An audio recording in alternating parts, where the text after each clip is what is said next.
My YouTube channel. तो आपका स्वागत है एक नई और वीडियो में।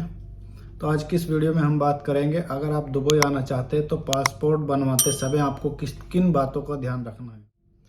आपको पासपोर्ट बनवाते समय किस किस बातों का ध्यान रखना है और क्या क्या गलती नहीं करनी है। तो आप ये वीडियो पूरे एंड तक देखें तो आप पूरा समझ पाएंगे कि आपको क्या करना है और क्या नहीं करना है। तो सबसे पहले हम बात करते हैं, एक तो अगर आप एजेंट को किसी को बोल रहे हैं कि आप पासपोर्ट बनवाने के लिए, तो आप ध्यान रखें कि वो फॉर्म भरते समय आप स्पेलिंग थोड़ा चेक करें कि आपकी स्पेलिंग जो मैच कर रही है या नहीं कर रही है, पूरा करेक्ट है या नहीं है। एक तो ये बात। दूसरी बात, कोई भी पेपर ऐसा फ्रॉड या फर्जी उसमें ना लगाए तो बाद में आपको प्रॉब्लम आ सकती है।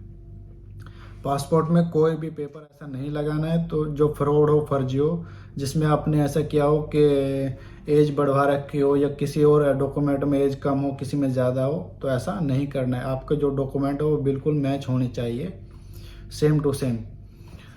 ये तो बात हो गई यहाँ पे। अब दूसरी बात यह है कि अगर आप थोड़ा बहुत पढ़े लिखे हैं, 10वीं या 12वीं आपने किया है, तो आपको उसमें मार्कशीट लाजिम लगानी है पासपोर्ट में। ये बहुत मेन चीज़ रखती है, लेकिन ये आपको उस टाइम पे पता चलेगा जिस टाइम पे आप दुबई में आ जाएंगे, क्योंकि उसमें एक इमिग्रेशन चेक रिक्वायर्ड होता है। और अगर आप उसमें 10वीं की मार्कशीट लगा देंगे तो उसमें इमिग्रेशन चेक रिक्वायर्ड नहीं लिखा हुआ आएगा। अगर आप उसमें 10वीं की मार्कशीट नहीं लगाएंगे तो उसमें लिखा हुआ आएगा इमिग्रेशन चेक रिक्वायर्ड। तो आपको, अगर आप 10वीं 12वीं आपने किया है तो आपको उसमें मार्कशीट लाजिम लगाना है। और दूसरी बात यह है, उसमें आधार कार्ड का फ़ोटोकॉपी और मार्कशीट, ये दोनों डॉक्यूमेंट आपको लाजिम लगाने हैं। तो इन चीज़ों का आपको बहुत ध्यान रखना है। पहला मिस्टेक ये नहीं करना है कि आप किसी पेपर में एज ज़्यादा हो, किसी में कम हो, तो उस चीज़ का बहुत ध्यान रखना है। आपकी मार्कशीट और आपका आधार कार्ड, एड्रेस और नेम सब कुछ सेम होना चाहिए, जब भी आपका पासपोर्ट में कोई प्रॉब्लम नहीं आएगी। तो ये तो बात हो गई। और दूसरी बात यह है कि आपका एड्रेस जो आप पासपोर्ट बनवाते समय भर रहे हैं वो सेम आपके डॉक्यूमेंट से मैच होना चाहिए। ये एक बहुत बड़ी चीज़ है, क्योंकि कभी कभी ऐसा होता है कि किसी के एड्रेस में थोड़ा भी चेंज हो जाएगा तो उसमें बाद में फिर आपको प्रॉब्लम आएगी, क्योंकि यहाँ पे पूरा सिस्टम ऑनलाइन है। अगर आप वहाँ पे कुछ गड़बड़ करेंगे तो फिर आपको यहाँ पे बहुत बड़ी प्रॉब्लम हो सकती है। तो इन चीज़ का आपको बहुत ध्यान रखना है। पासपोर्ट बनवाते समय आपको डॉक्यूमेंट और स्पेलिंग, आपके नाम, फादर नेम, आपका जो एड्रेस है, उनका सभी चीज़ों का बहुत अच्छे से ध्यान रखना है। तो आप मुझे इस वीडियो में आपको यही बताना था कि पासपोर्ट बनवाते समय किन बातों का ध्यान रखना चाहिए।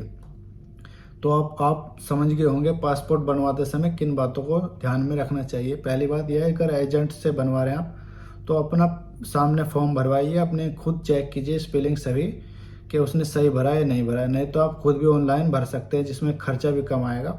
ओनली 1500 रुपये इसकी फीस से ज़्यादा ले लेंगे। तो इसमें यहाँ तक ये बात हो गई। आपके जो फिर आपको वहाँ पे जाना पड़ेगा पासपोर्ट ऑफिस, वहाँ से आप पूरा फिंगरप्रिंट दे के डॉक्यूमेंट वेरिफिकेशन हो जाएगा आपका। फिर आपके पास पुलिस वेरिफिकेशन आएगी, उसके बाद आपका पेपर वगैरह चेक हो जाएगा। उसके बाद आप तहसील से एफिडेविट बनवा देंगे, 2 गवाह के या 1 गवाह के, जैसा भी अभी चल रहा है मेरे को मालूम नहीं है, लेकिन पहले जब मैंने बनाया था तो उस टाइम पे 2 गवाह। इन चीज़ों को पूरा करके आप पासपोर्ट अच्छे से बना सकते हैं। तो इन चीज़ों को आपको बहुत ध्यान से देखना है, क्योंकि पासपोर्ट में अगर आपको प्रॉब्लम होती है या फिर आप कोई फेक या फर्जी पेपर उसमें लगाते हैं तो आपको बाद में उसमें प्रॉब्लम का सामना करना पड़ सकता है। तो आप पासपोर्ट बनवाते समय इन चीज़ों का बहुत ध्यान से रखेंगे। तो मिलते हैं एक और नई वीडियो में फिर, तब तक के लिए अस्सलाम वालेकुम।